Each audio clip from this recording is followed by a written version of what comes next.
Hi, Dr. Sharad. Can we do an audio visual test? Hi, Sanjana ma'am. Can we check your audio and visuals? Hi, this is Dr. Sharad here. Hi, sir. Hi. I can hear you, but I can't see you. Wait a second. Yeah. This is better now? Yeah, superb. Cool. Fantastic. So who am I speaking to? I'm Mahima. I work as a deputy program manager with Sharp, and I'm the moderator for the day. Fantastic. Great to meet you and connect with you, Mahima. I'm Likewise, also going to have a few slides. What I'm going to do is I'm going to send it along to you. It's nothing, just a few words. All right. Would you enable screen sharing for me, sir? Yes, sir. We'll enable it for you, and you can just play it on your own only then. Badhiya. Then we'll do that. Awesome. Thank Cool. you. So I'm going to go on mute. I'm just going to. We'll start in about 8 minutes. We'll start sharp at 4. Badhiya. Just let me know. Yeah. All right. Thank you, sir. Sanjana ma'am, can we check your audio and visual? Hello. Hi. Just a second. Hi, ma'am. Hello. Hi, Maya. Am I audio? You can see me clearly? Yes, ma'am. All good. All good. Thank you. Okay. Okay.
A very good evening to all and sundry present here.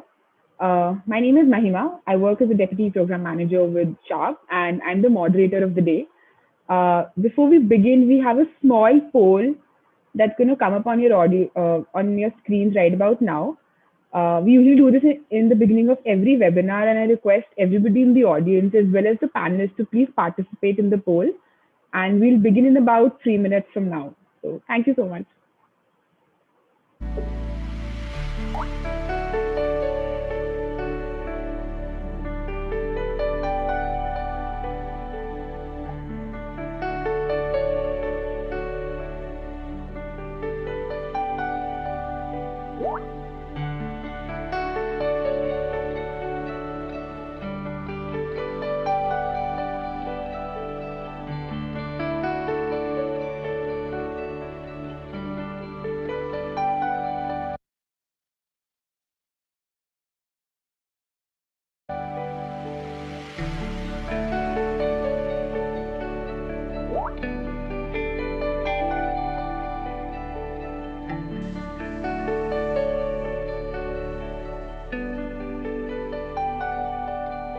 Hi, Dr. Roy. Can you hear me? Yeah. Can you hear me? Yes, sir. Yeah. So we'll begin in about 2 minutes from now. Yeah. Thank you. Thank you so much.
Ritik, can we cut the music?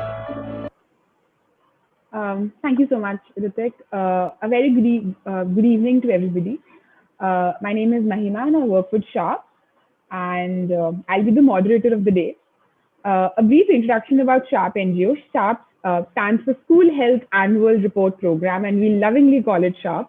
It's a pan-India non-governmental health organization working for over 21 years in the field of holistic development and healthcare of students. When the COVID-19 pandemic was hit last year, I can safely say that nobody could have predicted the extent of the unprecedented challenges we were about to face. It was a challenge for the healthcare workers, it was a challenge for doctors, for NGO workers, for audience, for students, and pretty much everybody else. But one thing that was always known was that the onus of battling against this is going to come in front of the healthcare workers. And I think that is exactly what we're about to discuss today. Frontline healthcare workers often suffer from anxiety, depression, burnout, insomnia, and stress-related disorders. Despite the huge magnitude of mental health problems amongst the frontline workers, their psychological health is often overlooked. As we celebrate the International Nurses Day, today we will talk about what are the risks and vulnerabilities involved, what can be some possible coping strategies, available resources for them, and how can we as individuals help them, as well as what is the required social support when you see somebody going through something similar. For the same objective of discussion, we have our esteemed panelists today. Professor and Dr. Roy K. George, who's joined us from Kerala, Dr. Sharad Philip, and Ms. Sanjana Santosh, both of them from Bangalore. Before I introduce everybody, there are a few rules for the audience. We will let each panelist speak first, and then we will have the Q&A round. I request all the panelists to please stick to the time limit, and the audience to please drop their questions in the Q&A box. You can raise your hand and drop your questions so that I can allow you to talk. We will be taking all the questions live, and the one best live, sharpest question of the day wins an Amazon gift voucher worth ₹1,000. So I welcome you all. Our first panelist for the day is Professor Roy K. George. With over 33 years of experience, sir is the Director of Academics, Baby Memorial Hospital and Nursing, College of Nursing, Kozhikode, Kerala, as well as the National President of the Trained Nurses Association of India. Sir has 26 publications to his name with over 30 years of teaching experience. He's also currently partnering in a multi-centered study on mild cognitive impairment in collaboration with Albert Einstein College of Medicine, New York, the United States of America. It is truly an honor, sir. Over to you. Good evening, all. Am I audible, Mahima? Yes. Yes, sir, you're audible, but your video is a little hazy for me. Yeah. Thanks to Sharp for organizing.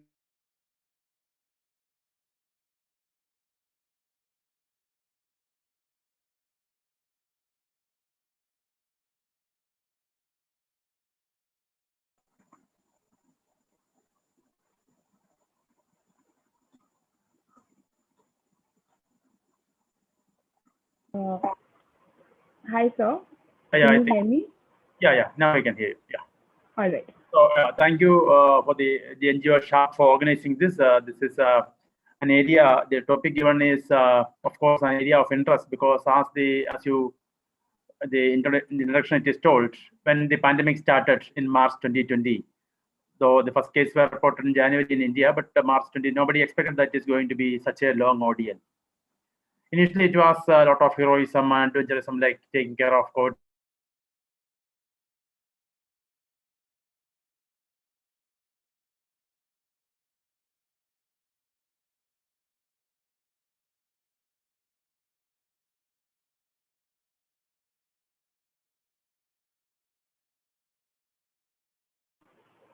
So I think we lost you somewhere. Maybe you could turn off your video, and then if there's a network issue.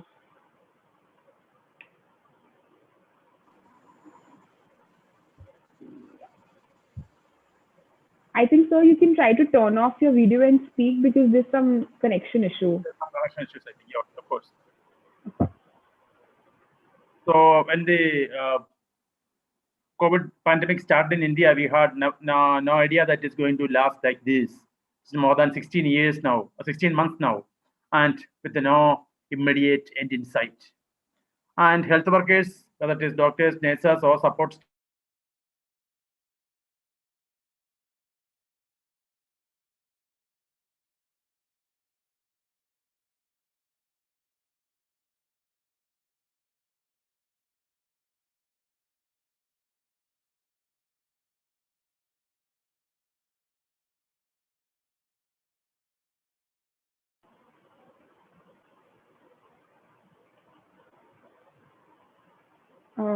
So we can't hear you. Before Sir joins back, I think we can move on to the next panelist because I really want to hear to what Sir is saying and with full concentration. So the next panelist of the day is Dr. Sharad Philip. Sir completed his MD in psychiatry from NIMHAMS, Bangalore, and a postgraduate diploma in medical law and ethics from NLSU, again Bangalore. Sir is currently pursuing a postgraduate diploma in human rights and law and child rights and law and a Commonwealth fellowship in disability affairs. Sir says that he's an ardent advocate of mental health in India, and he's also the national advisor for mental health programs to some well-known NGOs. And he was recently awarded the Unsung Hero Award by the Rotary Club of Bangalore. Thank you so much for being here, sir. Over to you. Thank you, Mahima. Thank you, Sharp, for having me here today. I am filling in the position for my boss, that's Dr. C. Naveen Kumar, whose name you would have seen in the flyer. And what I say today is going to be with his consent and his blessings. So. The topic is something that's really tugging at my heart. One of the things here that I wanted to speak about was about the topic breaking down for how frontline workers and people who are affected by COVID-19, which includes patients, which includes caregivers, which includes healthcare professionals, or just about basically the rest of humanity. How can they take up things, and what are the things that they can do? What are the things that they can remember to do so that the focus remains on us as a person, us as humanity, us as going through a tough time to come out at the end of another tunnel. I'm going to start my screen share, and I'm going to just go through some slides. There's nothing in the slides, just something that will keep your eyes fixed on the screen.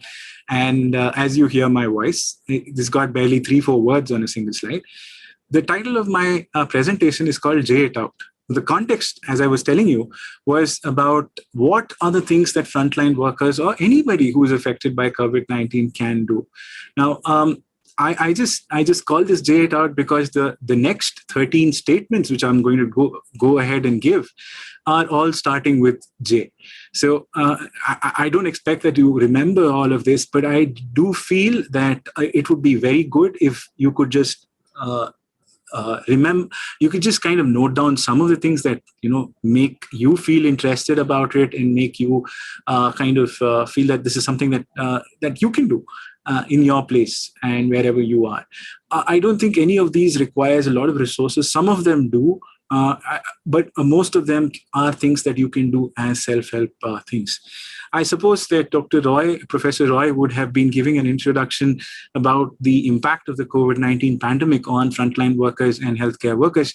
That said, me skipping on to supporting and how best it can be that frontline workers can take up some activities to reduce their own stress levels might sound as an off jump, but that said, it's something that we are very, very familiar with. And considering the current crisis, I'm pretty sure that I know that every person has some person affected by COVID-19. There's not one person in this world, or not even one person that I know who's not been affected by COVID-19. So in that regard, I feel that you will be able to connect this, and I'll just go ahead with some of these strategies that I would say. Now, these are all things from personal reflection. I have no affiliations or biases which will be contextualizing this, except that these are some things that I know that I'm practicing, and some things that I would definitely recommend to people. Okay, so I've been introduced as a psychiatrist, and I'm going to try and tell you about J-ing it out. Okay, next slide. Yes. Right. So the first thing that I was trying to tell you about was to keep something called a jar of hope, right? The first J. The jar of hope is something that you can keep it either as a digital thing or as an actual thing in your homes. I want you to start thinking about what are the things that you would like to do after the pandemic. You can either call this as a file folder or a Word document and just type things. It could be as simple as I want to ride my bike on the Himalayas, or I want to go shopping at Shoppers Stop. Any of those things, just some things that you are doing on a periodic basis that you want to keep writing and adding to that list. I would have called it a bucket list, but I don't want that connotation of the morbid association with death for that. That's why I'm calling it a jar of hope. These are the things that you're going to hope that you're going to do. These are the things that we will definitely will be able to do these things as we come out through the other end of the tunnel. Now, the second thing was something called the Journal of Gratitude. Now, each day I would request that you note down something that happened that you're grateful for through this day. It's not a big deal. It can be one thing, it can be 3 things, it can be 5 things, whatever. Generally, people start out very enthusiastically, and they write a lot in the first few days, and then after that it just tapers and peters out. That's not something that we would like. You can use some of the apps. There are actually lots of apps on the Android and the Play Store with this name, Gratitude Journal, that you can just use, and you can get a reminder, and you can put down these things. As frontline workers, it's very difficult sometimes to think of think of what you're doing and try to make sense of things, because we've been doing it for the last 15 months, and it's getting quite grueling. It's demanding. So in the next slide, I just want you to remind yourself that you have to justify your context. Okay, your context in a pandemic is that you're fighting it. You're the soldier. You're the person at the front line, right? You're there, and behind you is the rest of the nation. Okay, it's not that you may as frontline workers encounter a lot of negativity. There are stories of patients and patients' relatives issuing death threats. A lot of things are said about health frontline workers, their negligence, their ineptitude. But amongst all of that, okay, I just want you to remember one thing: no one announces how many flights landed properly anywhere and everywhere in this world. They generally report about what didn't go properly. So don't worry about that. The magnitude of good that you're doing far outweighs whatever negativity the rest of the community has to say. And a lot of times, the people who are saying that with their own, sometimes with their own misgivings, their own misunderstandings, and misconceptions. I mean, people really don't know what it takes to be a frontline worker, what it takes to put yourself on the line, put your family at risk, and do all of the things that you are doing. My hat's off to you. Okay, in the second most populous nation, one of the worst hit countries, if there are so less fatalities because of COVID-19, it's because of the frontline workers doing what they're doing. If there are people recovering and going, and we have one of the best recovery rates in the world, it's because of the frontline workers doing what they're doing. So do remember that. Don't forget this. Okay, try and tell every day about this to yourself. The next slide, I would like to tell you that you need to jailbreak from your gloomy thoughts. A lot of times that you might feel that it's purposeless, it's useless, there's nothing that you can do to save a person, or whatever you're doing is not helping. These are things that you want to just break out of. Why am I saying jailbreak? These are thoughts, they come as what you call as ruminations.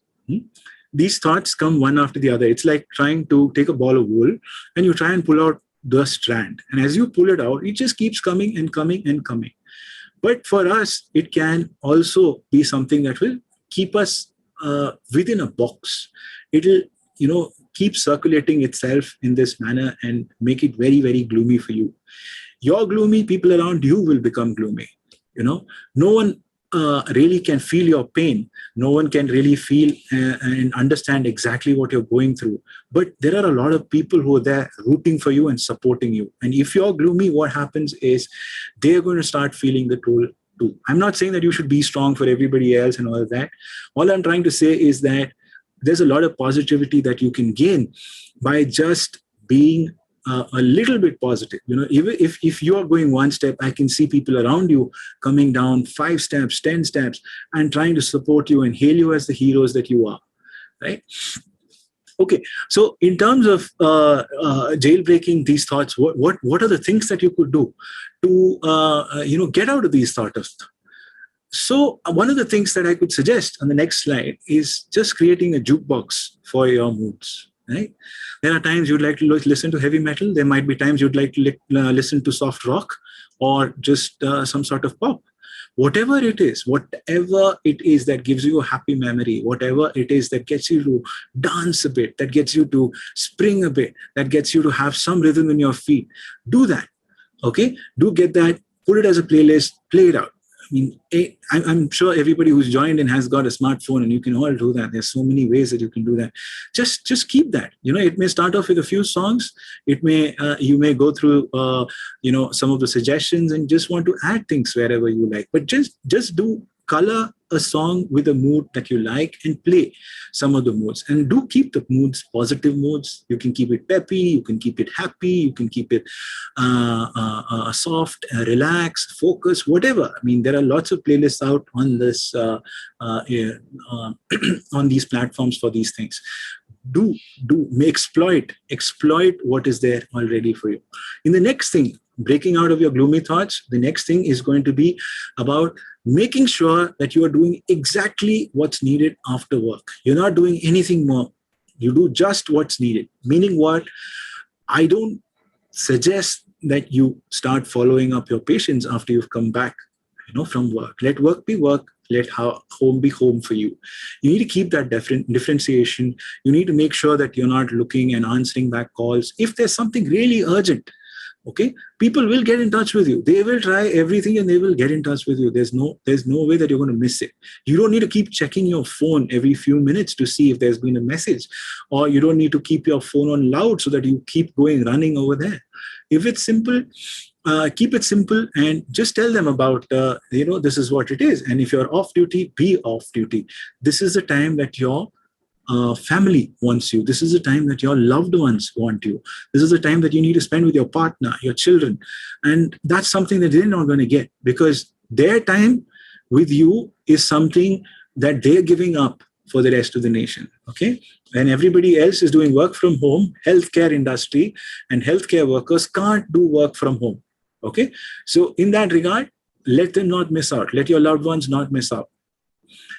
Okay. So in terms of these things, I just hope that you follow that. These are the basic things that we can try and do with regard to the breaking out from these moods with that. Aside from these, there are some things that you would want to do things, right? Beyond these things, just keep it simple, right? The next slide will tell you about juicing it up for your tastes. I'd say, you can do whatever you like. Okay, if you like good smells, get a good scented candle, get some sort of a diffuser, use something, engage yourself in other senses as well. Okay. There's a brain, there's a lot of input modes. There's just like a computer, there's the input mechanisms of a keyboard, of a mouse, of a light pen, or whatever. The same way, you try and input more information through these basic senses, it will engage you in something or the other. Okay, maybe there's some people who like to use odors and smells in their place. Maybe some people would like to have something nice, a taste of an ice cream, or some sort of a juice, or something that you would like to eat. So do these things to kind of enhance those experiences for yourself. Those are sensory experiences which will have a lot of input for your brain, for your mind to just relish those things. And it's definitely going to help you. There's a positive thing that would be associated with that. Do that and try and do something new with your different senses each time. You could, like we already talked about music, we already talked about taste and smell. You can use different color lightings. All of these things are possible. All of these things can be done. Of course, it does require some amount of resources. So just see whatever is possible for you. There are ways that you can do. There are people who'd like to feel a soft toy. There are people who'd like to just wrap a velvet blanket or a velvet sheet or something like that, which is there, a quilt which is there, and then just feel that. Run your hands over things and just take out that time for yourself to enjoy things. Right? So there are many other things also. What I'm doing is I'm just giving some examples. I just hope that you don't consider these are patronizing, right? And the next one I would like you to do something is to jest with your time. In terms of jesting, I'm just telling you that what's something funny. Try and get some funny things for yourself, something that makes you laugh, tickles you up a little bit. Not dark humor, please. There are lots of videos out there. Maybe you can stipulate a time and you can just try and listen to one video or a couple of videos or whatever it is. You can look at forwards, you can look at jokes, whatever helps you to laugh a little bit. Take out that time for yourself to say that this is what you'd like to do with humor, right? Right. Next I'm telling you about is something called as juxtaposing mindfulness. Now, what's mindfulness? Now, all of you, I remember vividly because I grew up in Delhi. I remember, standing in front of that Talukma Road, which is there. Now, if I stand there, I can see there's traffic going in all sorts of directions. There's noises and everything. But at the same point, I realize that I am standing there. I'm not the one who's moving. I'm not the one who's making the noise. Now, this is what we want you to do in mindfulness. Be a passive observer. But you need to be very active to be passive, okay? Because what happens is, sometimes there's a thought that comes. मेरे बच्चों को कुछ हो गया तो? या what if a neighbor gets COVID-19? What if things don't become normal? When will I get the vaccine? These are kinds of thoughts that will come. These are not things that you want to engage in. Just take out this time. It could be about 10 minutes, 15 minutes, 20 minutes, whatever time that you can afford. Just take out this time to just be a passive observer of all those thoughts that are going. It's like you're looking at the traffic which is going by. ये सारे आपके सोच हैं जो आगे पीछे जा रहे हैं और इससे आपका there's something that might pull you. इससे आपको उधर को खींच सकता है. But it doesn't change the fact that you're still there. It doesn't change the fact that you're more than these thoughts. It doesn't change the fact that there's more to your life than this pandemic and the consequences, right? So let's go on to the next one, right? Just a second. So last 2 minutes. Yeah. At this point of time, I'd like you to also remember that you can also encourage other people around you. You jot down one encouragement and you can try and send it to a colleague, you can send it to a loved one, a family member. You will get 2 more in return. I'm pretty sure that as you spread this, it's something that you will get back. It's the same with love. It's the same with encouragement, right? So do try that. Try this strategy. It's going to be quite useful. You can always pick out things from your jar of hope, your journal of gratitude, and try and send this kind of an encouragement, right? Alongside this, I would like you to also remember that you can give what you call as jugs of virtual love. Connect with your loved ones virtually, talk to them, tell them when you can, on your way to the workplace, on your way to the hospital, on your way to the center. एक virtual call कर लीजिए, चाहे Google meet हो जाए, Google Duo हो जाए, कुछ भी हो. I mean, whichever way you can do, FaceTime, Skype, whatever. Just do that. Let's see your loved ones. Let them see you. Talk to them. Say that you're going there and then you're coming back. And do not forget those words of, I still love you, or I love you, or I miss you, or I'm going to see you after this, right? The last thing that I have to say is to, a lot of you will remember that you have some hobbies. Now, some of your hobbies may be outdoors, may be restricted. Some of you may be indoors. Whatever it is, try and juggle with those things. It could be as simple as doing a puzzle. It could be learning an instrument, trying to play some sort of an instrument. It could be as simple as doing some sort of a activity which is indoors, paper mache, playing with your kids, whatever. But try and take that up. Okay, something if you've forgotten, you can learn a language. Anything that you just can think of, what you've been thinking of, just don't hold off on that plan anymore. Do it now, in that time that you get. Now, all of this I have told you in terms of trying to tell about what all strategies can be done. I do realize that there are a lot of things that can be done, and there's no better master of you than you, and there's no better person who's understood there's no person who's better understood your context and your limitations than you have. So do see what you can do mix and match whatever any of this can help you with. We're always there. If you need any help whatsoever, reach out on the helplines. We're trying to do our best to connect and answer things for different people. And do remember that in all of these things, you're not alone. There's a whole country behind you. Now, with that, I just end things here. I'm going to give it back to Mahima. Thank you so much for having me over. Thank you so much, sir. I think I speak on behalf of the entire audience. That was very, very interesting and a very fresh perspective to look at things. And I think, yeah, I mean, I think I got very J, just looking at the kind of understanding you have at the moment. So, thank you so much, sir. The next we have Dr. Roy. We lost him in between, and I'd really like to complete sir's segment as we're here to talk about nurses. So, over to you, sir. Good evening, and sorry for the trouble. This part of the state is having a cyclonic storm, and there is a lot of disturbance in power as well as net. The Arabian Sea is little rough, and there is some cyclonic issues. Anyway, coming back to where I started, actually, I should have talked before Dr. Sharad, because he was telling all the solutions for the usual mental health problems. And though I am from the mental health nursing background, I represent here as the president of the Nurses Association, the National Association, and we have been in touch with nurses who are in the job of caring for the people affected with COVID. As all of you know, or all the people thought when COVID came to India in January, we all thought it's going to be a short-term thing, and it will end soon, and we will all saying that this time will also pass. But with second wave and resurgence of the COVID, the situation has changed, where people are quite uncertain when we will get this tough time will get over.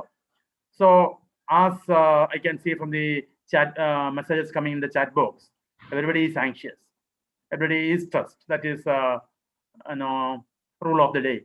But the problem with because I represent nurses, I go into the issues of the I'm asked to talk about the mental health issues of the healthcare workers, and all the healthcare workers, especially those in the front line, are really stressed.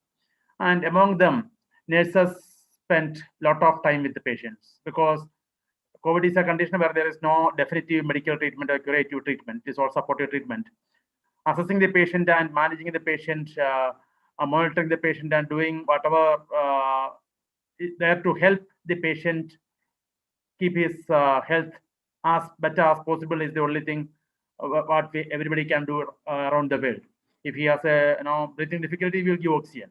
Now, if he has some difficulty with body pain or something like that, painkillers are given. If there is some other infection, that way the treatment goes. So what I want to say is, basically it is nursing care which we need to give, and nurses are there 24/7 and 365 days a year, and they spend a lot of time with the patients, and so they are exposed more to the chance of getting infection. And doctors, definitely they are very important part of the team members, because they spend little time with the patient, because they come assess and give the instructions or decide on what the course of treatment to be taken. So they get at least a time to take a break, but they are also stressed. But when you compare it to nurses, it is too heavy, because people, when we started, they had 1 week duty in the COVID wards, and then they had 2 weeks off quarantine, and they were given a rest and all. That's all very old stories which has happened. Now it looks like it happened decades back, because nobody can afford to do that. Now they get a weekly off for 1 day and they are back to. So the stress at workplace is very high. But nursing is a profession where there are a lot of, or 90% or more than 90% of females. They are homemakers too. And most of them have small kids whose online education is to be cared for. That is suffering. Their family time is suffering. Their kids are suffering. And also, the most important thing is the risk of infecting. I may get infected if I am a nurse, but the risk of infecting family or neighbors, that also causes a lot of mental stress. Now we can, the infection control people will give a lot of instructions to avoid spread of infection, but doing it on a daily basis is really very tough, physically, mentally, and socially, and also in time management also. How much time you will take for all this? If it's for 1 or 2 days or 1 week or 2 weeks or 3 months, or it's okay, but this is going to be a long battle. So there is a lot of stress due to all these restrictions. And of course, people ask, Dr. Sharad was saying about taking a break or thinking about the telling about the J's. But when it is going without any immediate end in sight, it actually taxes people. And also, the health workers also have their own health problems, and they don't get time to take care of exercises or treatment or assessment of their own medical condition. There are issues like that. And of course, this COVID has, as everybody knows, has had its own stress on, or its own problems with the economy. Even in most of the health workers, if you take more than 60% of the health workers work in private sector, and private sector is really had a lot of financial problems in payment and remuneration to health workers, especially to nurses and doctors and all. So this also causes a problem because already there may be economic turmoil at home because of other person, the spouse may have got lost job or had a pay cut. There are issues like that.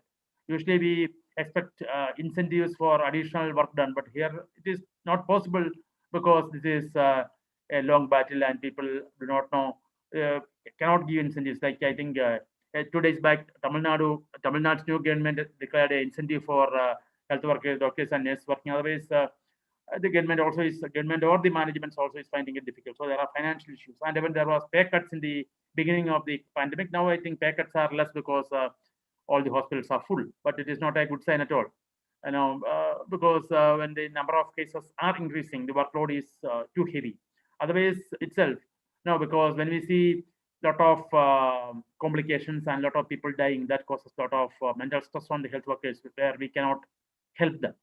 I understand my audience include lay people who are school principals and things like that. But the stress of people, like losing a life of our dear one is always a difficult scene. But for a nurse or a doctor to see it repeatedly, that also causes a lot of stress. Like the association used to keep a track of people who lost life during COVID duty, nurses who lost. So we have been publishing this who had made their supreme sacrifice of life this week or things like that. Last 2 weeks back, we stopped it publishing it because nurses were complaining that many people are sick in the sick bed, and seeing this WhatsApp message every day that one more sacrifice, one more nurse COVID martyrdom or COVID martyr, and then so much RIP and condolences. So we stopped with that because that is also causing stress on health workers, like our colleagues are losing life. So that is another very important issue. Then of course we cannot have the initially when the COVID-19 started in the initial lockdown, there was a lot of shortage of personal protective equipments. But now that shortage is now because India is almost self-sufficient in producing this personal protective equipment, because just I saw the full set of PPE 2 years back when our city had our hospital had a Nipah virus attack. That before that I have never seen a full PPE physically or with my eyes. I have seen photographs, but have never used it. Now after the initial lockdown, until PPE and protective equipments are available in India, but with this resurgence, there are problems like worry whether you will get it adequately. Sometimes you are not getting the proper supply because the demand is so high. And now, as you all know, the tension of lack of treatment facilities, especially oxygen shortage, which causes real tough time for everybody who work in the hospital, from the engineering department to the nurses or doctors and at the bedside of the patient. So there are war rooms opened in India. In every city or every hospital, every person who is working, the consumption of oxygen has gone up like anything, and we are quite, we may get warning the oxygen supply is, about to over. We have 2 hours stock, and the truck is yet to come. That sort of messages cause a lot of stress. We can communicate this to the patient or people who are there, who is on oxygen and managing, and it can help us, the feelings of helplessness. This all causes a lot of extreme worry and sadness, depression, and can have like people can have COVID is a crisis and like a disaster, and anybody can have a post-traumatic stress disorder after this is over. But health workers who are facing daily stress are already in many are in a state of very indifference, or people getting desperate, and there have been instances of needed for counseling, and people were seeking mental health support. But even that, to get a support, if I am working in a COVID ward, I don't have time to get a support, because though I say I go in for a 6-hour duty, I may come out after 10 hours, I will be exhausted and I will not have even time to talk. And with these lockdowns and many other restrictions, only a virtual counseling is possible. Then there's a net problem, or the person is not available to talk. And our other personal life, especially when the homemakers or people who are have to look after the children or the parents or aging parents, they don't get time. So there are a lot of stress on due to time management issues. And finally, the health workers generally and nurses particularly are now only one job to take care of people. So they go on because it is our duty, and that's like in the famous movie Titanic. The violinists come together, they depart, they go, and they again come back, because that's the only thing they know to do, and that they can do that till then. That is one thing which is pulling on people, because I still remember about in 2015, I got a call from through WHO that they needed volunteers for Ebola in Africa. Ebola is much more deadlier than the current COVID. So they wanted volunteers, they wanted unmarried young males, nurses to go to Africa. So I thought if I post this in WhatsApp groups, and there may be a lot of criticism, like a leader is asking for volunteers to go or smarties to Africa or things like that. But within 24 hours, I got 20 volunteers. They were ready to go because we are on the job of caring for people, and that's we are committed to do it. That is a attitude of majority of people. I cannot say that 100% of people. So these things keep people going. But our the role of the society or all of the people who are not directly involved in care is definitely to support them, recognize them, appreciate them. Now, earlier in the time when the COVID started, there was issues like the nurses or doctors were not getting houses. They were asked to vacate from the premises because you're carrying risk. Instead of that, now that the war is going on, everybody knows that a doctor, nurse, or a health worker is needed for them. We should definitely, the public or the people who are other than this medical or health workers shall take a pledge to support them, greet them, tell them thanks, and give them a rose or something to boost up their. That will do a lot for them. That they are wanted, and it will definitely increase their responsibility and will definitely help them to do better in their patient's bedside. That will be, maybe like some of my colleagues our colleagues were saying that the apartment, neighbors in the apartment were supplying them vegetables and things like that because they don't have time to shop because there is a lockdown and the shops closed by 7 o'clock. So the neighbor people, okay, you are on duty, or doctor, you are on duty, or nurse, you are on duty. The things are there. They take the responsibility caring for their children. That sort of, because it's lockdown and they cannot send to a play school or things like this type of gestures, though it's simple gestures, it may go a long way in supporting health workers to fight this battle. Because when the country is in war, we all pray for the soldiers. We patriotic songs, and we'll be all thrilled. It is much now we are facing a war much more in a higher proportions, and the soldiers here are the health workers. And being a nurse, I say mostly nurses because they spend lot of riskier time in the battlefield, so they really need support. And in a developing country like India, comparatively doctors are well paid, well remunerated. They receive better remuneration, and their financial or other paraphernalia is much better, whereas nurses are a strain lot, especially in private sector. So they need, we cannot support them financially now, but at least they need your support and motivation to go on, which is essential for the success over this war or COVID-19 pandemic. We expect people's support for they have a lot of gestures on this International Nurses Day 2 days back, but it has to continue. It is not just on Nurses Day. It has to be every day till this crisis is managed well by our great nation. Thank you very much. Thank you so much. I think at least I, for one, have been more educated about the current challenges we're facing. I mean, because as you said, until last year, we were just talking about quarantine measures and booking hotels for frontline workers. But now the situation is so different because we can't afford it anymore. I think that's an interesting perspective. Before I move on to the last speaker of the day, so I was reading this book called Call the Midwife 2 days ago. It's by Jennifer Wirth. And she talks about her work as a district nurse and midwife in the east of London during the 1950s. And I remember thinking when I was reading the book that now we don't have midwives anymore. I mean, I don't think it's relevant anymore. And, even 1950s were like a very post-independence for India kind of time. So what's the situation now? And then I read that Sanjana ma'am is coming for the panel. So for those who don't know, Sanjana ma'am is currently researching midwifery in the Indian public health system at Ramalingam Swamy Center on Equity and Social Determinants of Health, the Public Health Foundation of India, Bangalore. And ma'am is an international researcher in the domain of health and development. During the ongoing pandemic, she's been documenting some frontline healthcare workers' experiences and has recently published a compendium on Aren't We All Frontline Workers? Experiences of grassroots level health workers during the COVID-19 pandemic.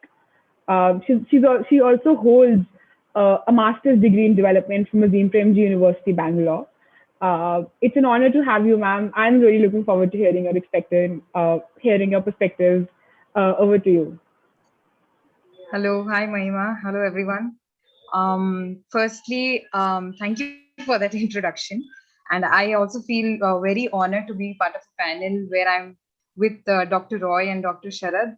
I've heard Dr. Roy in many nursing and midwifery conferences. It's great to be on the same panel with him.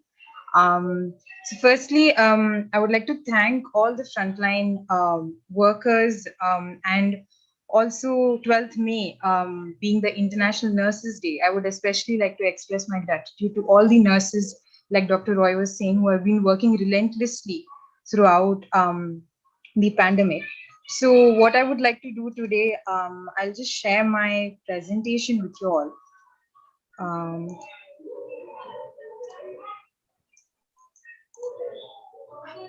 Yeah.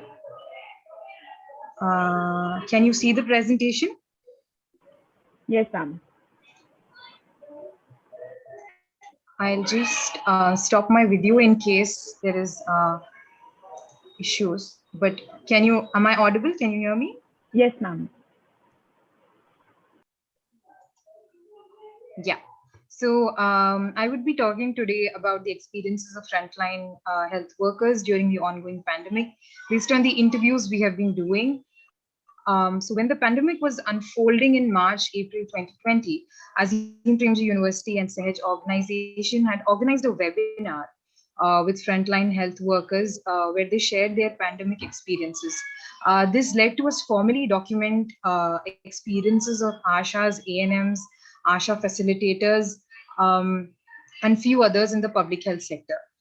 And our work really showed us that what they were going through and how the pandemic can and is affecting their mental well-being is really something we all need to know about.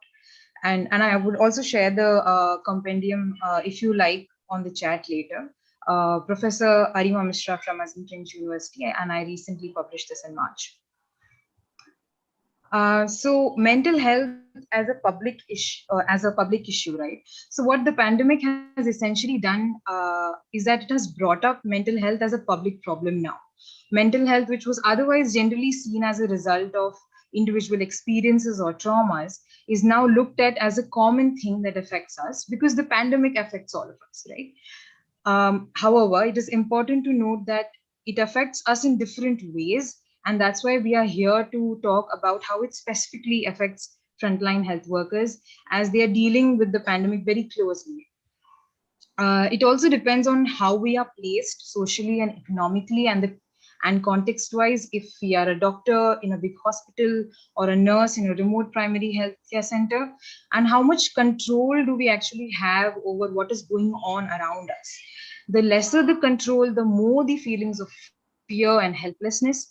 And the second wave is making healthcare workers feel more and more not in control of how they can help people. And we see how the system, the infrastructure, availability of equipment and medicines is taking over our lives.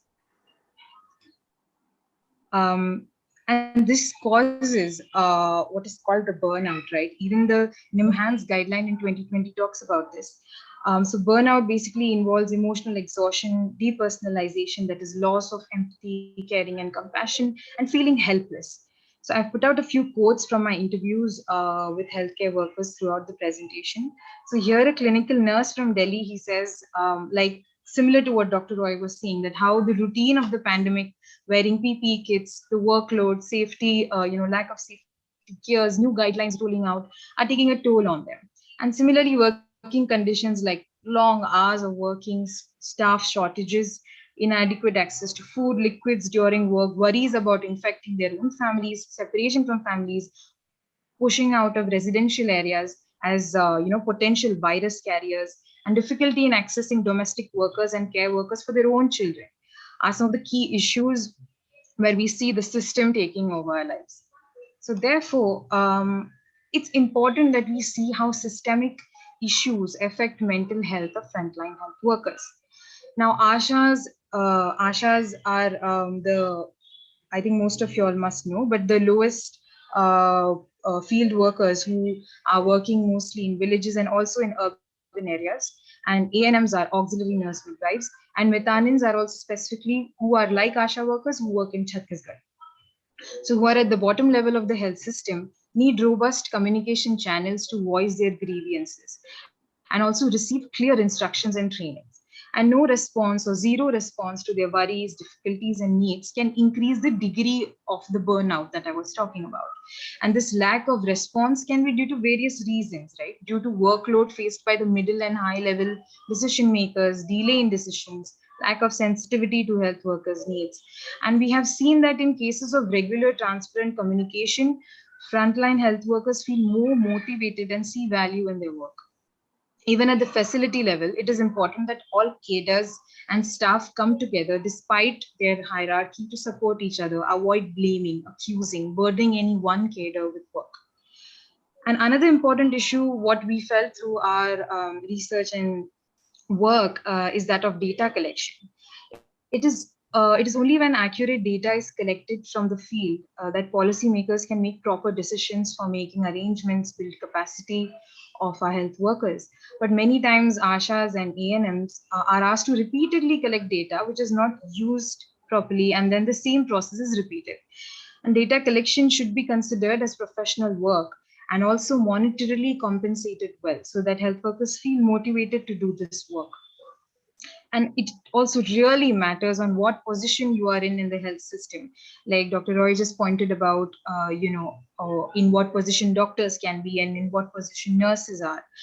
So that is, if you are in a lower rung or high rung, often those at higher positions have louder voices. And during a pandemic like this, inequalities like these get worse. And so we need to be more careful, more attentive, and work together.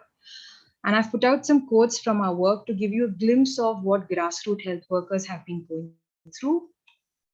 So this is an ASHA facilitator from Madhya Pradesh. She says very clearly, our physical and mental conditions are most affected by our material conditions, which she calls Arthik Avastha. The government made announcement that the ASHA workers will be paid 1,000 and ASHA facilitators will be paid 500 for corona work. If you calculate this, it comes down to rupees 30 per day. We use sanitizer soap masks worth more than 30 rupees every day. We make an investment of more than rupees 30 in transport each day. Sometimes our nearest field location is 12 to 13 kilometers and farthest is 25 to 30 kilometers, and we must travel with our public transport. This is another quote from an ASHA in Madhya Pradesh. She says, during the lockdown, when people had cold and fever, general medicines were not available. And in this condition, we were going to people's houses collecting data. We go to the same house again and again, and people are getting agitated on us, saying that you are not solving our problems and only asking us questions. And I've retained this part in Hindi because it was so impactful. She said, "Kabhi kabhi to vyakti itna emotional ho jata hai ki kya kare." ऐसी स्थिति में lockdown है, आर्थिक अवस्था भी बहुत बुरी है, खराब है, हम दूसरों की स्वास्थ्य की बात कर रहे हैं, हम खुद कितने स्ट्रेस से गुजर रहे हैं। आर्थिक स्थिति लोगों की इतनी खराब है कि लोगों ने सुसाइड तक कर लिया है। मेरे एरिया के बगल में ही था, इतना दर्दनाक था, मुझे रोना आ गया। So here the situation was, here is the terminal disease patient who had asked for medicines from the ASHA worker when she had gone for data collection, and later when she went back, he had already committed suicide because he was poor, unable to get medicines and from the district hospitals. Now, this might just be a one-off case, but for her, it was really personal because all she could do was only pass the information to the health office, and because later there might not have been any follow-up. So she was feeling the guilt of not being able to help a person despite being a health worker.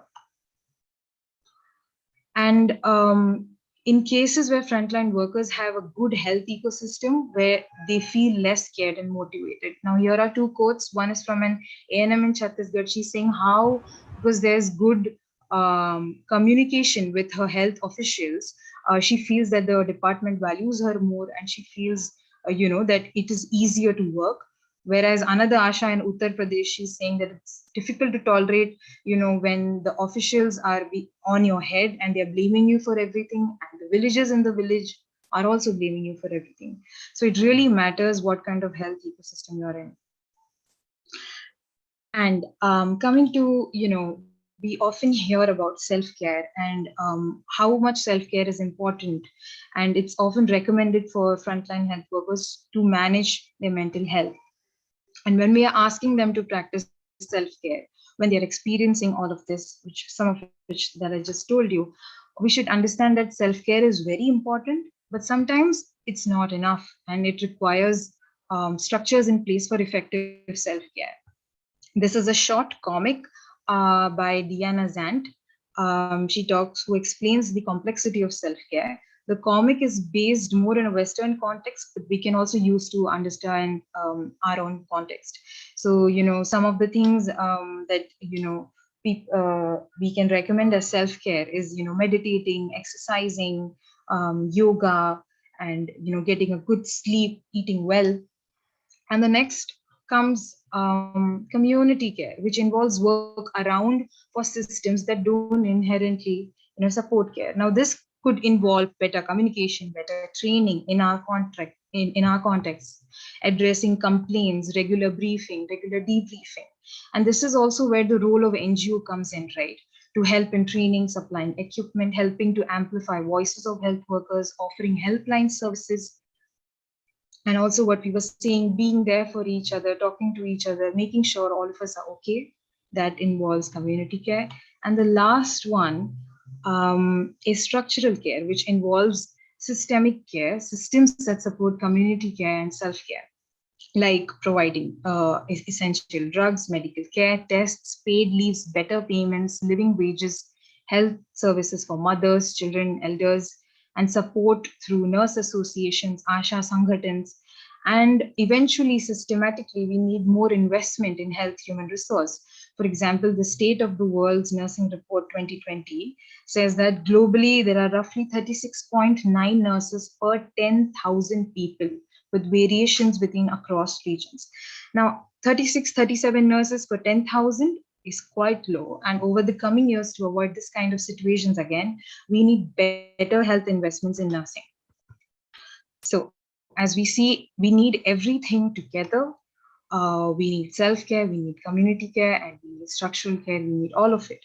So my conversations with frontline health workers reveal that while the pandemic's overall impact on mental health is well acknowledged, there needs to be more discussion about the different ways in which the pandemic actually aggravates existing institutional behaviors, poor working conditions for health workers, which might actually be contributing to the big mental health crisis that we are yet to see maybe, and we are also facing right now.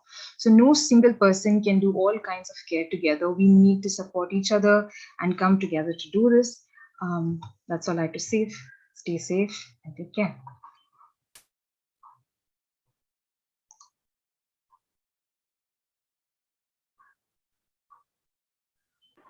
Thank you so much, ma'am.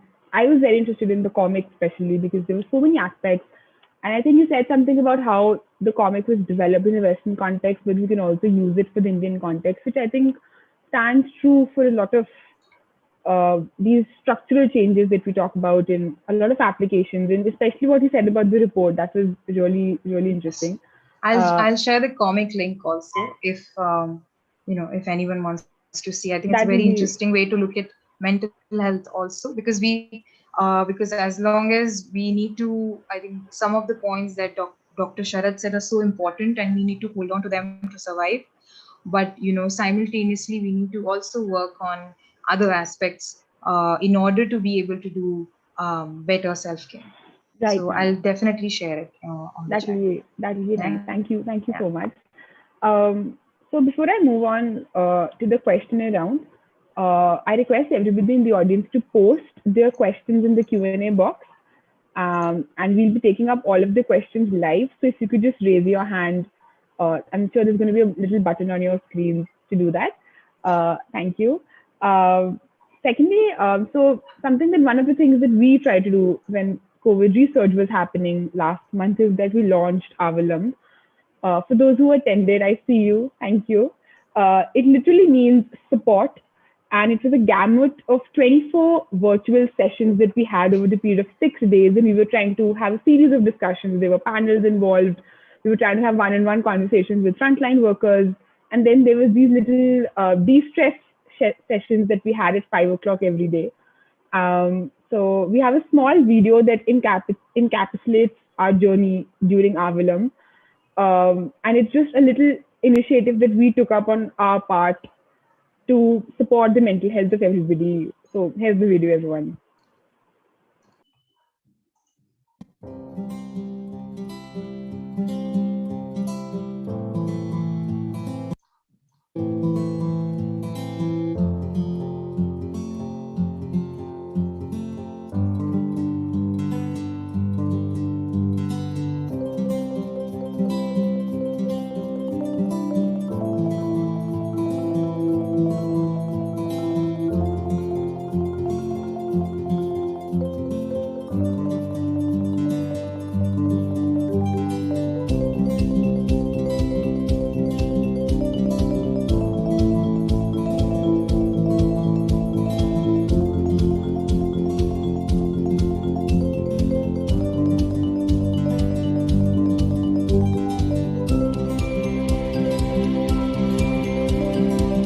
We are facing the shortage of vaccine, and I'm sure it is likely to be over in coming days.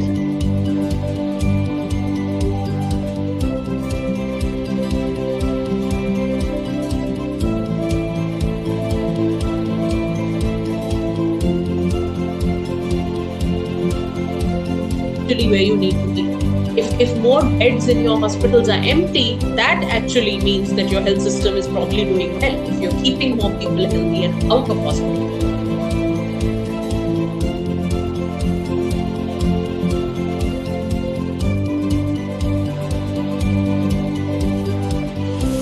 High, undoubtedly, but the fear of hospitalization and what if I have to go to the hospital, etc., wasn't there. Obviously, when I got my report, वो एक point था, रात को 1 बजे report आई.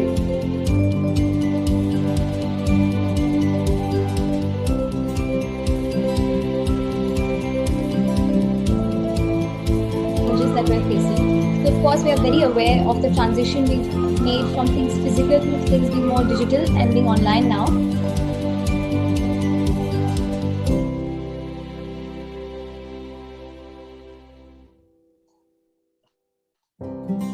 आपके emotions में you have pain emotionally, you have a conflict within you.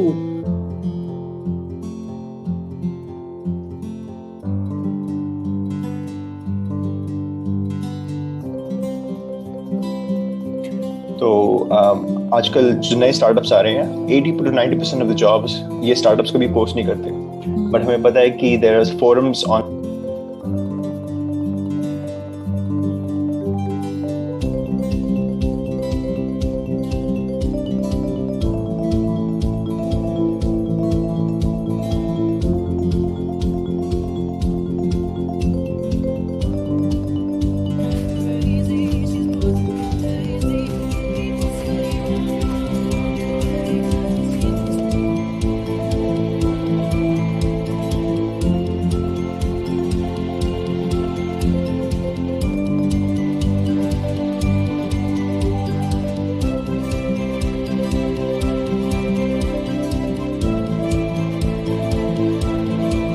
Thank you so much. I think I must acknowledge and appreciate this campaign by Sharp NGO. And this campaign of hope is very important in this pandemic crisis. वो अपना बचपन याद आ गया जहाँ पे हम ये बोलते थे नहीं हम फिर से ट्राई करेंगे लेकिन हम फर्स्ट आएंगे. Thank you so much. This is our motive to engage all of you. आपके ना सारे सेशंस बहुत अच्छे होते हैं, मैं तो सारे अटेंड करती हूँ. Thank you so much, ma'am. एक भी सेशन मेरा मिस नहीं होता.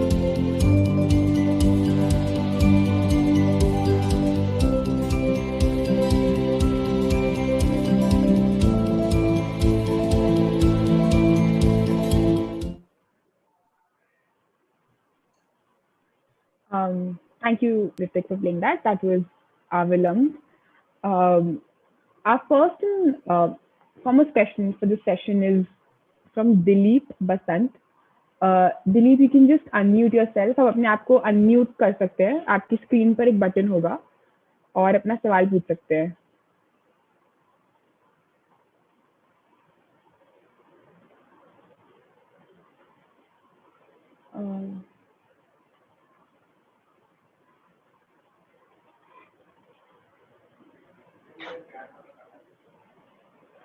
Hi. I don't think it's you. So Dilip का क्वेश्चन बहुत ही इनोवेटिव था, so I think I want to take it up. Hello ma'am. Hello, हाँ जी दिलीप जी। हेलो, हाँ जी मैम, मेरा नाम दिलीप बसंत है और मैं हॉस्पिटल में ड्यूटी करता हूँ।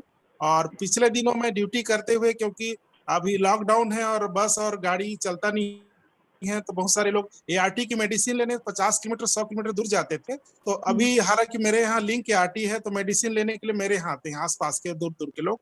तो ऐसे समय में मैं सेफ्टी का सावधानी रखता था, मास्क लगाना, ग्लव्स लगाना, बार बार सैनिटाइज उपयोग करना।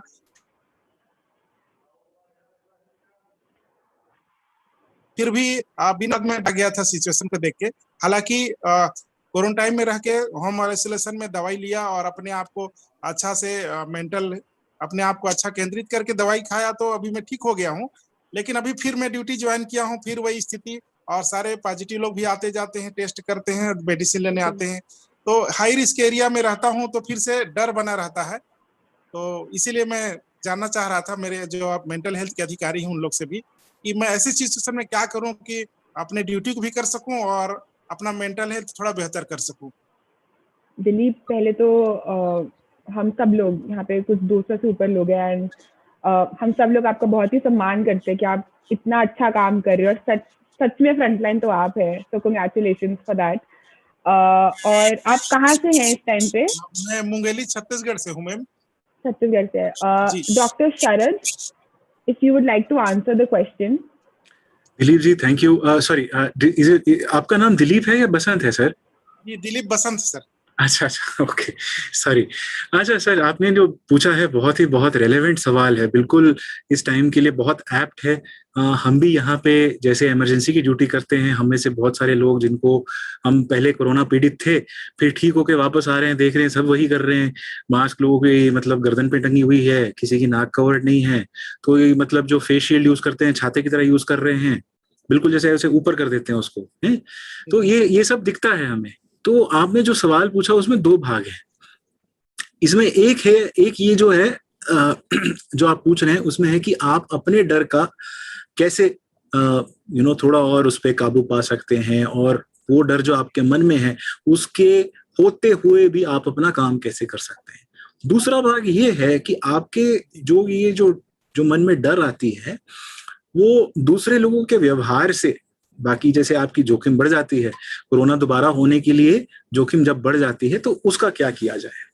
देखिए सर, दूसरे सवाल का या दूसरे भाग का हमारे पास आंसर ये नहीं है कि आप कुछ नहीं कर सकते। हम बस यही चाहते हैं कि जितने लोगों को आप बोलें, जितने लोगों को आप देखें, उनको याद जरूर कराएं कि हाथ स्वच्छ रहना चाहिए, सामाजिक दूरी नहीं बट एक फिजिकल डिस्टेंसिंग होना चाहिए। सामाजिक दूरी is a wrong word actually. Social distancing जो था वो पहले कभी यूज होता था कि मतलब ये लोग अछूत लोग हैं, उनके पास नहीं जाना है, ऐसा नहीं है। फिजिकल डिस्टेंसिंग की बात करते हैं कि मतलब 2 गज दूरी बनाए रखो, ठीक है। तो ये दूसरा भाग हुआ।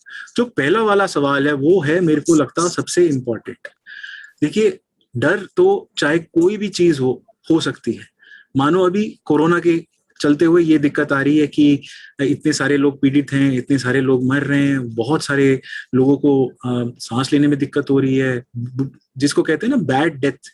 अभी अंग्रेजी ने एक टर्म ये लगाया है बैड डेथ को, जिसमें तड़पते तड़पते आप देखेंगे लोगों को मरते हुए। बहुत ही दर्दनाक साइट है ये, बहुत ही मतलब ऐसा किसी को नहीं देखना चाहिए, ऐसा किसी के साथ होना भी नहीं चाहिए। ये जब हम मन में देखते हैं हमें लगता है कि कहीं अगर ये मेरे साथ हो जाए तो, या फिर मेरे किसी प्यारे को हो जाए तो ये मन में जब आती है तो इट इज डेफिनेटली समथिंग कि आपको हिला देगी, थोड़ा डराएगी। पर आप मुझे ये भी बताइए कि जब कभी हार्ट अटैक के पेशेंट देखते हैं तो वो भी तो मुमकिन है, लोगों को उससे भी होता है। तो उस टाइम पे आप क्या करते हैं? उस टाइम पे आप ये समझते हैं कि ठीक है, मैं अपनी तरफ से कुछ अगर चेतावनी रखूंगा, थोड़ा सतर्क रहूंगा, या फिर अपनी लाइफस्टाइल की बात अब भी करूंगा, अब भी अपना मोटापा कम कर लूंगा, अच्छा खाऊंगा, तो फिर चलो कुछ तो हो सकता है। कई बारी लोग बोलते हैं नहीं यार, जो होना हो जाएगा, आप क्या कर सकते हैं, इसको तो रोक नहीं सकते हैं।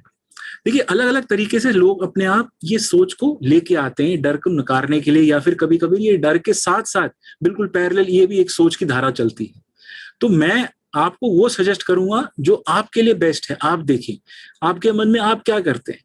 कुछ लोग होते हैं कि वो जब डर आता है तो और थोड़ा व्यस्त हो जाते हैं, बोलते हैं नहीं नहीं, कभी कभी अपने आप को वो समझाते हैं, अपने आप को वो बोलते हैं, कभी कभार एक साथी को जाके बोल देते हैं यार देखो यार अब तो डर लग रहा है, ये देखो ये पेशेंट आया था, ये देखो ऐसे कर रहा था।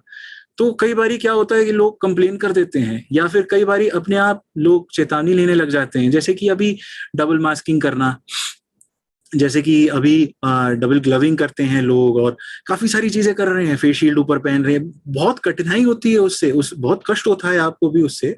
बट देखिए ये जो सोल्यूशन है इसका, ये फर्स्ट आपको देखना है आपके लिए बेस्ट क्या है। नेक्स्ट है आपको ये समझना है आपके सिचुएशन में, उस परिस्थिति में, उस कॉन्टेक्स्ट में बेस्ट क्या हो सकता है।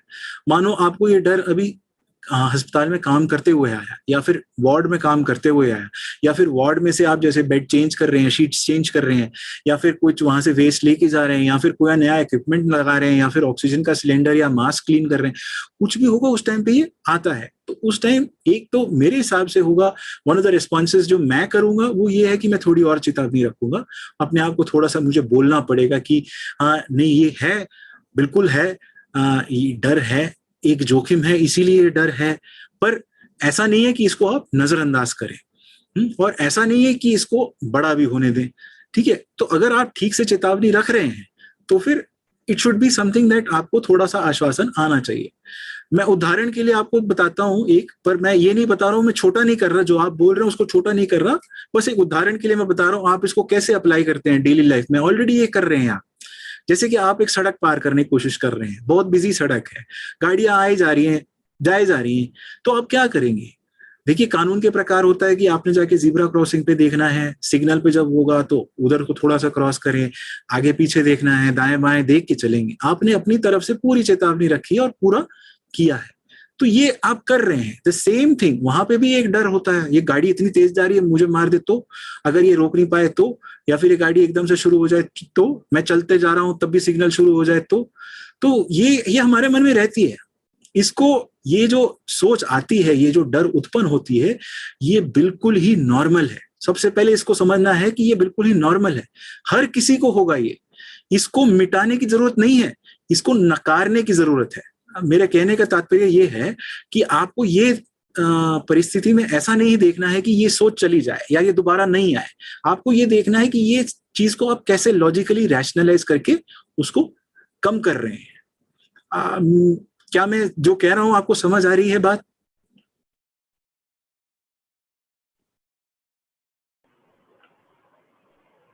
I think so. क्या इस बात में अगर आप कोई और चीज में या फिर इसका कोई भी छोटा भाग हो जो आप दोबारा स्पष्ट करवाना चाहते हो, मुझसे बता दीजिएगा। मुझे लगता है आपका कनेक्शन का इश्यूज हो रहा है। ओवर टू यू महिमा। Thank you so much, especially with the simplicity and very, very ground reality that you explained. I think that was a really strong answer. Thank you so much, sir. We have a question from Vibhuti. Vibhuti, where are you from? I'm from Jaipur. Hi, Vibhuti. आपका question? Hi. My question is that I have heard in the news that COVID-19's third wave is going to hit the children, as we all see the news. So I would like if doctor would guide me that how to take precautions for the third wave. So would you like to answer that? Yeah, sure. देखिए madam, आपने ये जो mutation की सुन ली, आपने Indian variant सुना, double mutant सुना, कुछ सुन लिया, यूके का हो गया, ब्राजील का हो गया, साउथ अफ्रीका हो गया। आप मुझे ये बताइए, क्या आपने कोई वायरस को देखा है या सुना है इसके बारे में जो मास्क के थ्रू आ जाती है, जो मास्किंग के होते हुए भी, जब कोई आप चेतावनी रखते हैं उसके होते हुए भी आपको पहुंच जाती है? बहुत ही रेयर है, बहुत ही कम इंस्टेंसेस में होता है, और उसके लिए ना बहुत ज्यादा वायरल लोड की सिचुएशन में आपको जाना पड़ता है। जैसे कि मतलब जहां पे टेस्टिंग हो रही है लैब्स में, वहां इतना सारा वायरस चल रहा होगा, जहां बहुत ज्यादा आईसीयू का केयर हो रहा है, लोग जहां पे मतलब सांस नहीं ले पा रहे, उनके मुंह में ट्यूब डाल के उनको हवा दी जा रही है, तो फिर जब वापस हवा आती है तो वो तो वायरस से भरी हुई आती है। ठीक है, ऐसी जगहों पे हो सकता है। बट आप अब एक घर में हैं, और आप अगर आम तौर से बिल्कुल साधारण तरीके से जैसे आप पहले कर रहे हैं, बट एक चीज करते हैं, आप अपने हाथों का स्वच्छ देखते हैं, और जो सांस लेने के लिए आप जो मास्क, डबल मास्किंग कर रहे हैं, that is all more than enough madam, ठीक है ना। ऐसा कोई वायरस का म्यूटेशन नहीं आया है जो मास्क के थ्रू भी आ जाए, ठीक है। वो मास्क जो बनाया है ये N95 ये सब, जो इसके अंदर जो है अच्छे तरीके से ये जो वायरस पार्टिकल्स है उसको ट्रैप करने की मैकेनिज्म है। बस आपको जो चेतावनी रखनी है, आप देख लीजिएगा यूट्यूब वीडियो पे मास्क कैसे पहनना है, मास्क को कैसे डिस्पोज करना है, कितने दिन के लिए एक मास्क चलाना है, कितने घंटों के लिए मास्क पहनना है। सबसे पहले तो मैं तो यही कहूंगा आपको कि अच्छी तरीके से चेतावनी रखें, सतर्क रहें, ठीक है। Masking is very important. जब कभी आप बाहर जा रहे हैं डबल मास्क पहन लीजिए, क्या हो गया, ठीक है। थोड़े एक्स्ट्रा पैसे लग जाते हैं उसमें, मैं समझता हूं, पर ये चेतावनी से आपके बहुत सारे पैसे बच रहे हैं, ठीक है।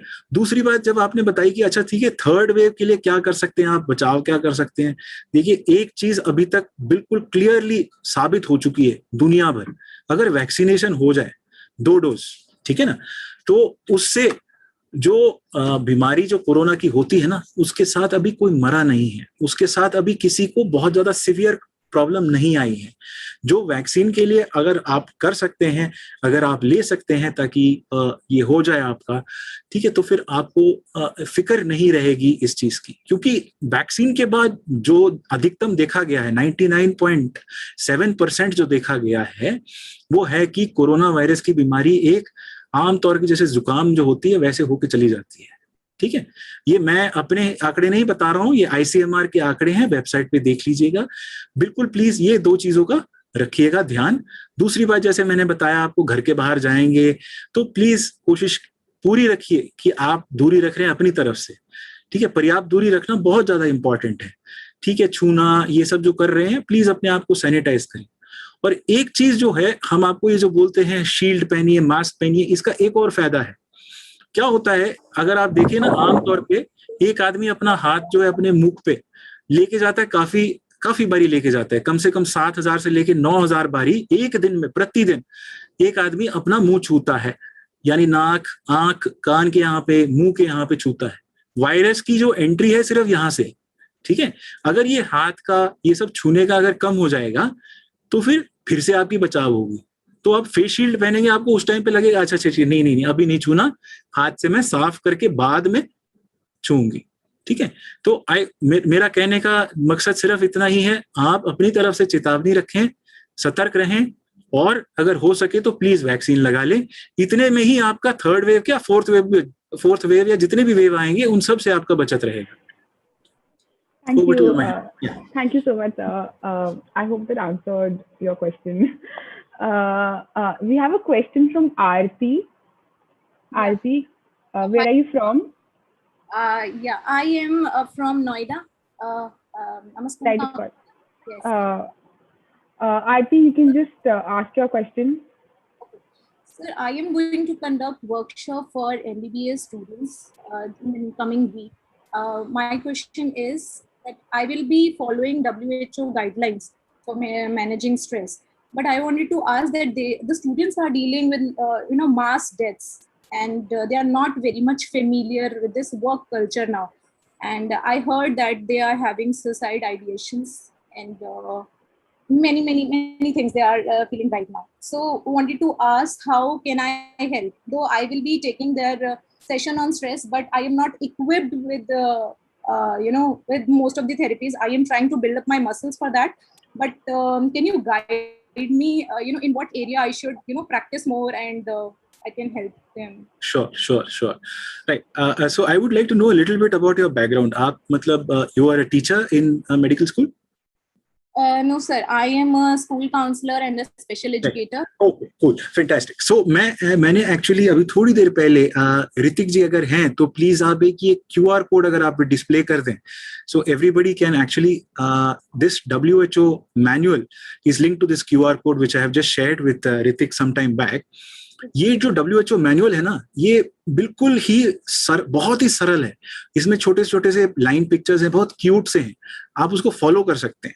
मेरा सजेशन रहेगा, सबसे पहले आपने जो बताया बहुत ही रेलेवेंट चीज है स्टूडेंट्स में, चाहे MBBS हो, BSc नर्सिंग हो, रेडियोलॉजी वाले हो, कुछ भी हो, फिजियोथेरेपी वाले हो, सब में दिक्कत आ रही है। Everybody is finding it difficult to adjust.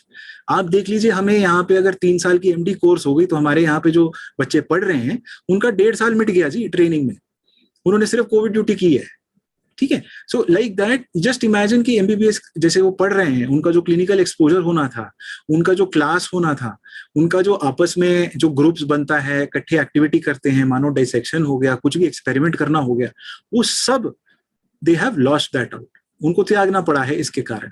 So we have to adapt to these new methods. And by the way ये सिर्फ स्टूडेंट्स के लिए नया नहीं है, सारे टीचर्स के लिए भी नया है. तो जब ऐसा है, so what we can do is we identify that there is a stress. ठीक है, एक नया चेंज आया है, इसका एक पॉजिटिव स्ट्रेस भी है और एक नेगेटिव स्ट्रेस भी है. मैं आपको सजेस्ट करूंगा कि ये जो नेगेटिव स्ट्रेस है, इसको मैनेज करने के लिए ये जो मैनुअल जो मैंने ये बताया है, ये मैनुअल आपको मिल जाएगा, उसको आप शेयर कीजिएगा and you can use this manual. इस पे आप बस फोन के साथ स्कैन कर लें, एक लिंक पे जाएगा, ये WHO वेबसाइट पे. It's a stress management manual called doing what matters in times of stress. मैं आपको सजेस्ट करूंगा कि एक साथ आपके जो भी स्टूडेंट हो, चाहे एमबीबीएस हो, कुछ भी हो, आप स्टूडेंट्स के साथ भी एक छोटे छोटे एक्टिविटीज कर सकते हैं. I am sorry. Yes, sir. I am following that only. I have downloaded it. Yes, made videos and everything. Thank you. Fantastic. तो ये जो मैनुअल है, इसके जो 5 भाग हैं, इसकी जो शुरुआत के ग्राउंडिंग एक्सरसाइजेस हैं, राइट, आप ये इकट्ठे करा सकते हैं एक बैच में. देखिए, इन चीजों का अनुवाद हिंदी में नहीं हुआ है, ये सिर्फ इंग्लिश, अरबिक, फ्रेंच में है अभी WHO को वेबसाइट पे.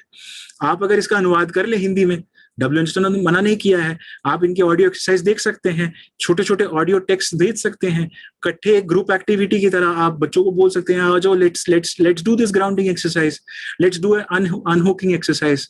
देखिए, यहाँ पे ग्राउंडिंग का मतलब ये है कि जैसे तूफान में आपने देखा होगा, जो पेड़ है वो एकदम से ऑलमोस्ट ऐसा होता है कि उसको जड़ों से निकालने की कोशिश होती है उस तूफान की, उस हवा की. ठीक है, तो जो उसको तब तक पोषण दे रहे हैं, जैसे जो लीव्स हैं, ब्रांचेस हैं, है ना, उसके कारण वो हवा के साथ वापस उड़ने जा रहे, ऑलमोस्ट ऐसे, मतलब वो अपने जड़ों से उठने वाली है. So that is a picture that you have of a person right now. Stress में जितना भी इनका कनेक्शन है, जो भी वो कर रहे हैं, अभी एक तूफान चल रहा है. Now for that you want to talk to them about grounding, कि उनके रूट्स कैसे स्ट्रांग हो. तो ये मैनुअल आपको ये काम करने में बहुत हेल्पफुल और मददगार मिलेगी. इसके जो पहले 2 मॉड्यूल है बहुत इंपॉर्टेंट है, आप प्रैक्टिस करते रहिए बच्चों के साथ. देखिए, मात्र 10 मिनट और 15 मिनट की बात है, आप अगर करवाएं इसको एज अ ग्रुप एक्टिविटी, मैं कहता हूं 100 में से 80 लोग को तो अच्छा लगेगा ही लगेगा, बार बार आएंगे वो. रही बात वो जो बाकी 20 रह गए, उनको थोड़ा सा इंडिविजुअलाइज सपोर्ट देना पड़ेगा. अब आप काउंसलर हैं और आपने ट्रेनिंग इसकी की होगी पहले, तो आप on an individual basis you can see how many people are coming to you, और छोटा मोटा जो स्क्रीनिंग की आपको जो भी मदद है, आप हमारे साथ संपर्क कीजिए, हम आपको हेल्प कर देंगे. हमारे यहाँ पे हम ट्रेनिंग कर रहे हैं अभी ऑलरेडी, काफी सारे 200 इंस्टीट्यूट्स हैं अक्रॉस इंडिया जिसकी हम ट्रेनिंग कर रहे हैं in terms of stress management and all that. आप उनके साथ जुड़ सकते हैं. करीबन 300 लोगों को हमने काउंसलिंग की एकदम से रैपिड ट्रेनिंग दे रखी है अभी इस दौरान पे, ताकि वो कम्युनिटी में जाके कर सके. We can also help you with those resources. कोई एतराज नहीं हमें इसमें. We are more than happy कि आप ये काम उठा रहे हैं. You know, we feel like you are also helping us. तो हमें तो बहुत अच्छा लग रहा है कि आप ये मैनुअल कर रहे हैं. प्लीज बच्चों के साथ करें, it will be very very beneficial. Thank you so much, sir. Especially for offering, I think that helped. All of us had a huge smile on our faces when you said that. It's truly the need of the hour.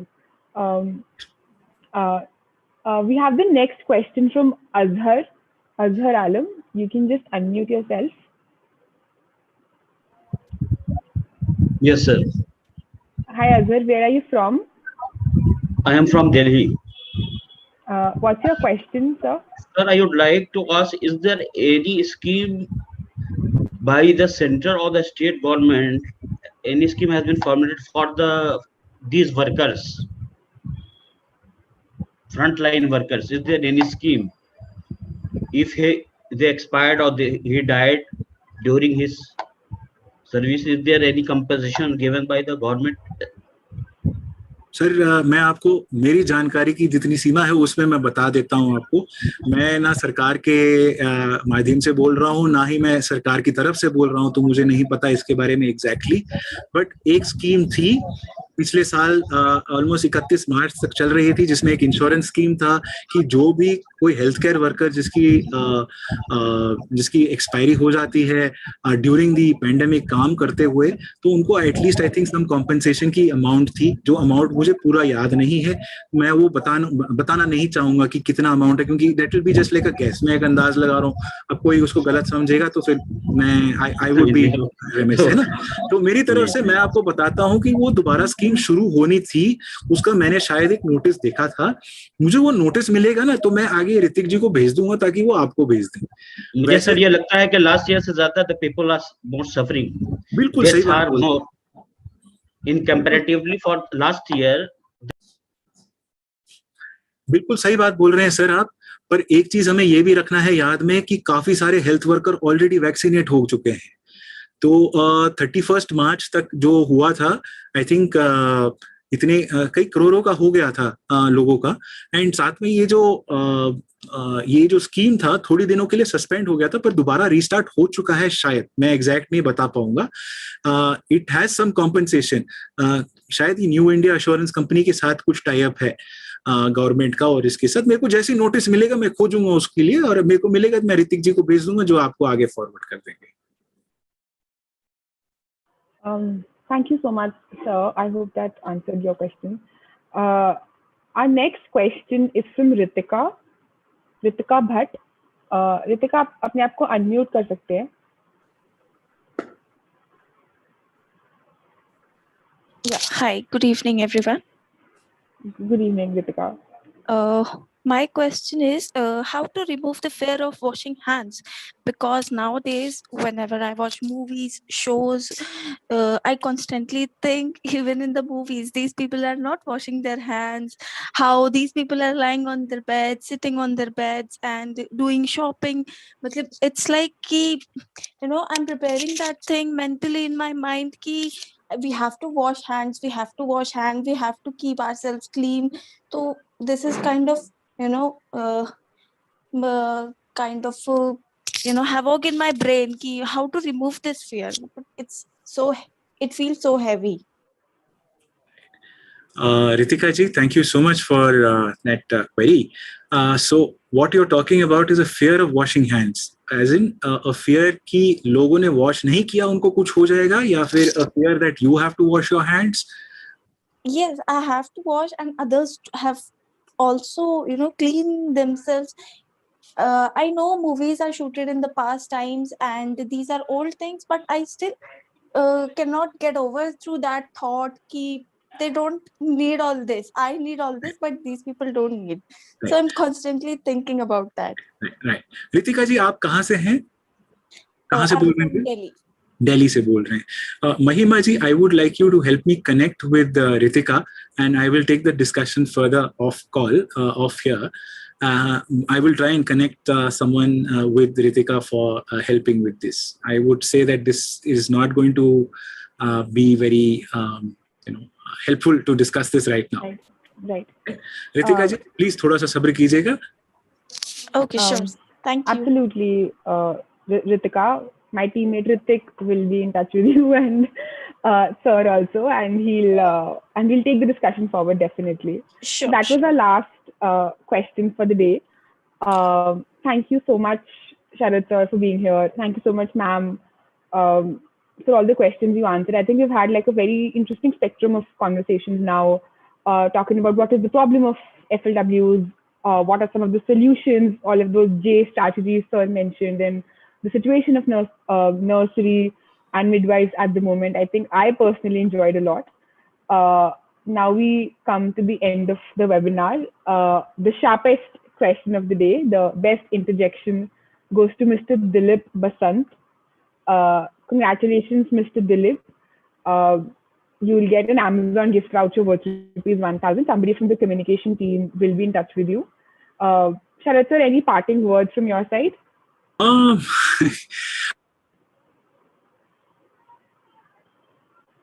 So I can't. What happened?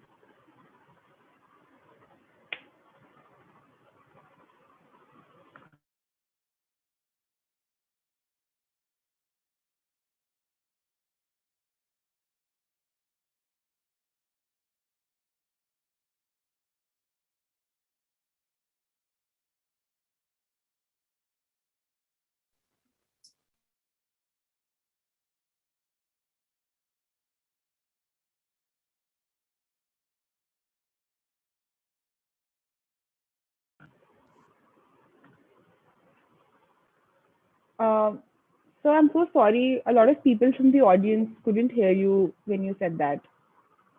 You're in mute, sir.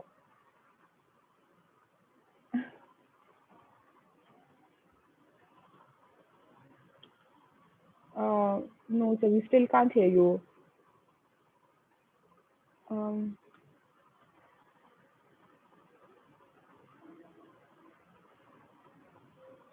Sir, I think you've muted. Oh, there's some issue. No, sir. Sir, I think you can just type your comments for everybody in the chat box.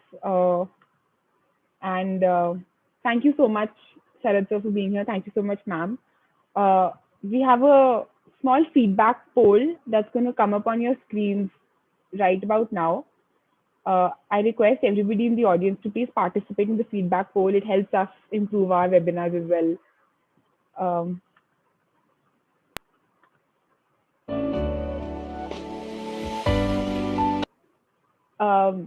Certificates to all of the participants will be emailed within 48 hours of the webinar. If you have any unanswered questions, you can post it with the hashtag webinar by Sharp on your social media platforms, and we'll connect you with the panelists and other experts at Sharp who can answer that. If you found this webinar interesting, you can subscribe to the rest of our webinars also and receive an update at www.schoolindia.org.in/subscribe. Sharp is also conducting mental health awareness sessions for school students pan-India. It is being conducted by trained psychologists who receive the training to do the same. We aim to normalize mental health and create a forum where individuals can openly discuss their problems and concerns.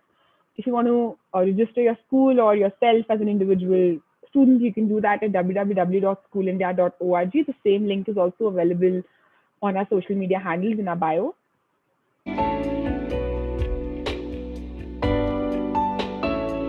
Thank you, everybody. That was it from my side. I sign off. Thank you.